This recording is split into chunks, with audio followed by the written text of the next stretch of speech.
Hey guys, now you can follow me on Facebook. Just go to facebook.com/UltraMaximusReviews.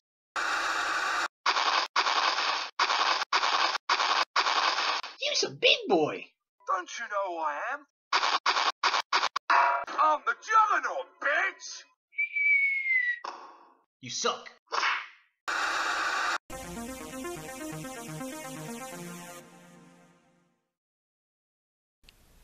Hello YouTube, Ultra Maximus back with another toy review. Today we're taking a look at a Marvel Legends Build-A-Figure. It's the Juggernaut.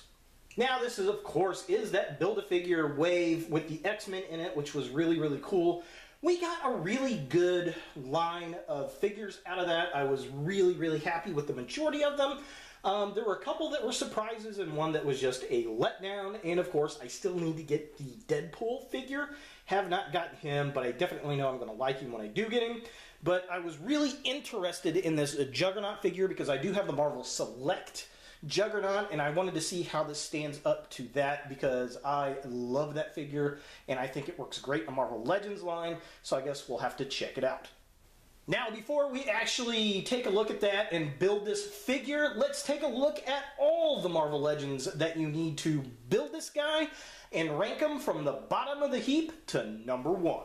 So the bottom of the heap has got to be Havoc. I just don't care for this figure. I'm not a big Havoc fan in general, but it's very bland. It's just all black. There's one little paint job at the chest there. The helmet looks kind of weird to me. The effects are okay. I like the color to the effects, but they don't click onto the figure very well. And I wish they were a little bit more cone-like, like that he was projecting them out. I don't know. He's just all-around kind of blah. Next up, we've got Jean Grey, or the Phoenix, whatever you want to call her. While I like the character, one of my favorite characters in the comics, and for the most part, it's a decent-looking figure. The head, there's something off about the head I don't like, and I think that's it. Everything else is really good. I love all the paint apps and the hair. The costume is pretty decent. It's not my favorite Phoenix version of the costume. I like the red one a lot better. I think we're going to get a few more repaints out of it, but it's really the face sculpt. There's just something off about it that I don't dig, and that's why she's at the bottom of the heap. Next up, we have Cable, which, surprisingly, he made it this high on the list. I figured he'd be at the dead bottom when I first saw pictures, but I really do appreciate the figure, all the detail on the guy. He's definitely pretty hefty. He does have his weak points, per se, the guns, really. Other than that, I mean, I really like the figure. He's like G.I. Joe to the 10th degree on testosterone, and you know, I can see parts of this being used in other figures, but very, very much a welcome surprise in this you know, line. Again, I just didn't think I was going to like it because I don't like this version of the costume, but it made a believer out of me. Number 4 is going to go to Kitty Pryde, and while she's not a bad figure, she's not a great figure. I like how she comes with Lockheed. I can really dig the Girl Next Door sculpt, but she's very plain. There's not much going on with this figure. If she had interchangeable arms like she was phasing, I think that would have been a lot cooler for the figure. She does come with that Onslaught helmet, so a lot of people are going to pick her up just for that. But overall, the main reason, aside from the Bath figure to get her, would be to build an Excalibur team. My number 3 pick's gonna go to Iceman. Ice, ice, baby. Dun, dun, dun, dun, dun, dun. I like the character. I like the translucent blue. He looks like ice put into plastic. While I'm not a huge fan of the spikes all over the place, you can take the ones off the shoulder, but it does kind of make him look a little goofy. You got to get him in the right pose. And, you know, you can, you know, start building Spider-Man and his amazing friends. We just need a Firestorm figure, or Firestar. Firestar is his name, right? So, definitely a fun figure. I think it looks the prettiest out of all of them for the blue coloring and the translucentness. Definitely a cool figure. My number 2 spot is going to go to Rogue. You know, like Cable, I think she's one of the best detailed figures out of the lot. I just really like the character. I love the look. I think they nailed the Jim Lee version of this character perfectly, and that's why she's number 2. And my number 1 pick is going to go to the Wolverine, which is probably not really surprising. I'm sure he's a favorite for a lot of people out there. I like this figure a lot, despite the claws are kind of annoying to me. I think they capture the comic version of Wolverine perfectly with this figure. I know we're going to get some repaints of this, get the black suit. We're probably going to get an unmasked version of this guy. We'll probably get the blue and yellow paint scheme of this figure. Wolverine's so popular, and there are a few different variants out there that we could for sure see this mold coming back with repaint decos. And you know what? I'm okay with that. I'll probably buy most of them. Alright, so those are my picks from the worst to the best in the line. What do you think? Leave a comment below of which ones that you thought were the best and which ones that you didn't really care for. And without further ado, let's go ahead and build Juggy.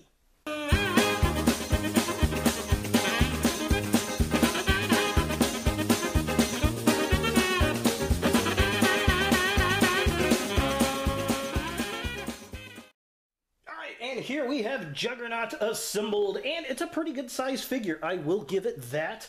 How big is it next to the Select? I'm really excited to see that, so we'll definitely take a look. But overall, this guy looks pretty decent. So let's take a look at Juggernaut with all of his wave mates that you need to build this guy. And here we have all the X-Men figures you need to build this guy, and it's a pretty impressive wave. I do like it. The only one I'm missing, like I said, is Deadpool, which I am going to get at some point in time. Unfortunately, I'm probably going to pay an arm and a leg for him, unless I can find him retail. So, yeah, definitely a cool set. You know, there are figures I really liked and figures that kind of disappointed, but overall, definitely rounds out my mutant collection. Alright, so as far as articulation on this guy, let's go ahead and take a look. He can look left and right, he can look down that far, he can look that far forward, which is weird because I always think that this helmet should be bolted on to the suit, but is what it is. He does have an ab crunch, he can look that far down, he can look that far up.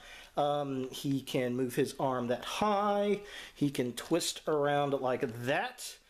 He does have a twist at the upper arm. He's got a single jointed elbow, which is pretty common for the larger figures. His hand does twist. It is also on a hinge. Little hampered by the armor piece there. He has a twist at the waist. His his leg goes that far forward, it goes that far back, it goes out that far. It is on a single jointed knee. His ankle moves up and down. There's no twist at the boot, which is unfortunate, but his ankle does go up and down, and he's got that crazy ankle rocker pivot that we all love, with this being his widest possible stance with both feet still flat on the floor. Not bad for a big guy. So taking a closer look at the figure itself, the helmet is very, very detailed. It's almost too detailed compared to the rest of the figure, which has a very flat comic book look. It's just very jarring to me. The face also, I'm not too sure about the sculpt. He's got these busted up teeth, which look kind of funky to me. I'm just not a fan of that head sculpt. I wish it was more comic book-like, actually, like the rest of the figure. Very smooth, very bright colors, well, as far as a mauve and brown can go, but they're very flat, painted-looking colors, and this head just, there's something about it I'm not digging. Looking at the midsection of the figure, I do like the bands. They have that same kind of detail that the helmet has, but it's not as obtrusive here for some reason.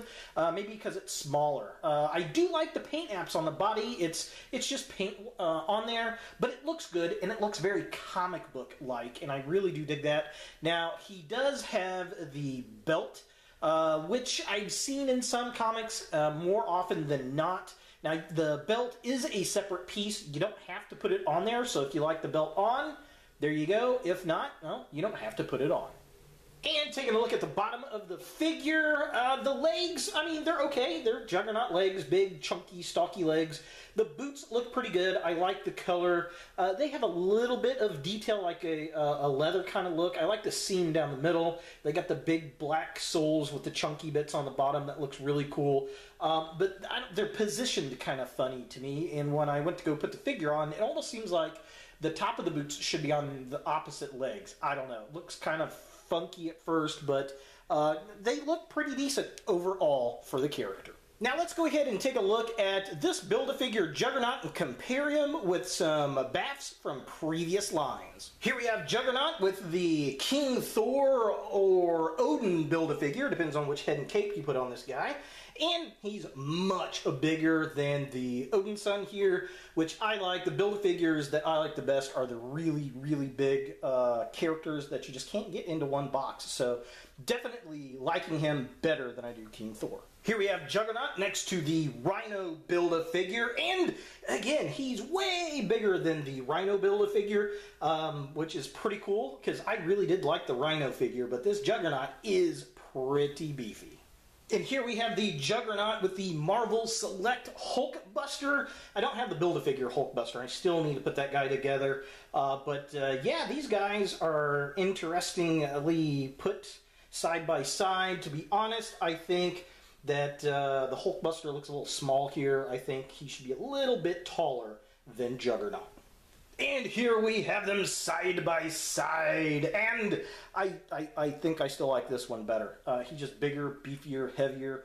He doesn't have the articulation this guy got, but I don't know. There's something about this one I'm liking a lot more. Now, I'm going to start a new series on my channel, a Versus series, where I'm going to compare two figures side by side like this, and do kind of a figure showdown. If you've got a good idea for what I should call it, figure comparison versus showcase showdown something, leave a comment below if you like any of those, or if you have a comment, I would love to hear it. But I'm going to probably kick it off with these Juggernauts. And yeah, overall, I mean, I think it's got to be this one, but I'm definitely going to match them up side by side and give them both an honest go. This one is not bad, especially for being a Build-A-Figure. If you did not get this guy, you missed this guy, he's not too bad of a replacement, I don't think, in the line, but you should be able to find this guy still for about $25 in comic book stores or Amazon or something like that. Alright, had to adjust the camera a little bit for this one, because let's take a look at Juggernaut and the Giant Man Build-A-Figure. And this is one of my more favorite Build-A-Figures I've put together recently. This just doesn't make him look very giant, does it? He's more large man than anything else. So it really kind of shows you how much plastic is in this Build-A-Figure. Definitely a chunky, chunky monkey. So is the Juggernaut Build-A-Figure something that you want in your Marvel Legends collection? Well, if you're an X-Men fan, you gotta have Juggernaut for sure. If you missed out on the Select Juggernaut, this might be a good replacement. Or if you were wanting a Juggernaut that was a little bit more articulated, this is probably the one you're gonna go for. You know, I've got issues with the figure, I think primarily with the helmet. The helmet just doesn't fit the rest of the figure. If it was smoothed out like the rest of the figure, I think I would have liked it a little bit more. It's just way too detailed compared to the rest of it. Other than that, I mean, it's a pretty nice figure. It's big, it's bulky. I do like the articulation, and I like the fact it's got a comic book look. So I think I'm still partial to the actual Marvel Select version, though. It's a lot heavier. It's not as articulated, but there's something about it I really, really like, especially up in the helmet area. I think it looks really, really cool. But this is not a bad Juggernaut either. Both of them look pretty cool, and both look really good up on a Marvel shelf. So there he is, Juggernaut from the X-Men Marvel Legends. Hey guys, thanks for watching. If you like this video, thumbs it up. If you hate this video, thumbs it down. To watch more Ultra Maximus, click on the links to the right. Don't forget to subscribe and share, like us on Facebook, and look for more videos in the future.